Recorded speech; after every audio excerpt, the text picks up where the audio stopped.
வணக்கம். ஓம் நமச்சிவாய. சுவாமியே சரணமையப்பா. இன்னைக்கு நம்ம நேற்று தொடர்ச்சி இன்னைக்கு பார்ப்போமா?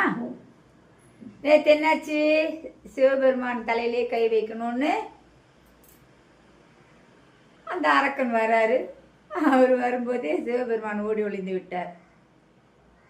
முக்காலமும் உணர்ந்த முனிவர் யாரு? நாரதர். அவர் இதெல்லாம் பார்த்துக்கிட்டே இருக்காரு. எங்கே நம்ம தலையில் வந்து அவன் கையை வச்சிருவானோ அப்படின்ற ஒரு பிரம்மேந்திரன் நம்ம தலையில் வந்து வச்சுட்டா என்ன பண்ணுறது? அரக்கன் பயந்து ஓடுறாரு. நாரதர் ஓடி பார்க்கடலுக்கு போகிறாரு. அங்கே பள்ளி கொண்டிருக்கும் மகாவிஷ்ணு கிட்ட போய் நிற்கிறாரு.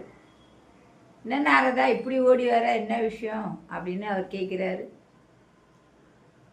இவர் சொல்கிறார், ஐயனே, இந்த மாதிரி எப்பவும் போல நம்ம சிவபெருமான் ஒரு அரக்கனுக்கு அறத்தை வாரி வணங்கிட்டார்.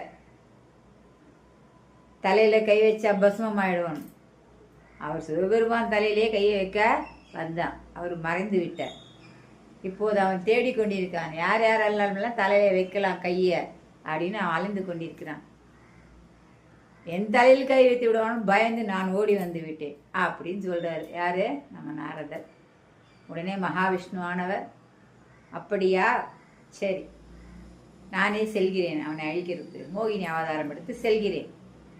அதுக்கப்புறமா அவனை அழித்த பிற்பாடு எனக்கும் மகேஸ்வரனுக்கும் ஒரு குழந்தை பிறக்கும்.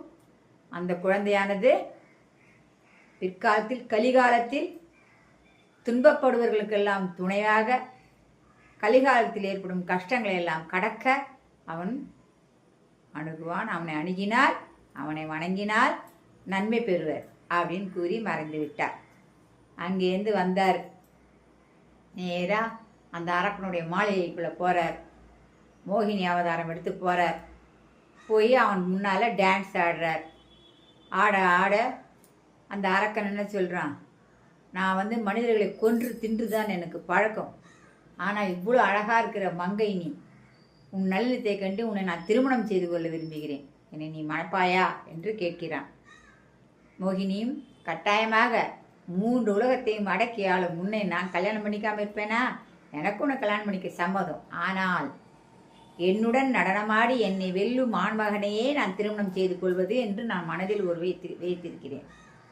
சரி, நீ மனதில் வைத்தபடியே அதை நான் அனுசரித்து நானும் உன்னுடன் நடனமாடுகிறேன் அப்படின்னு ஆட ஆரம்பிக்கிறாரு.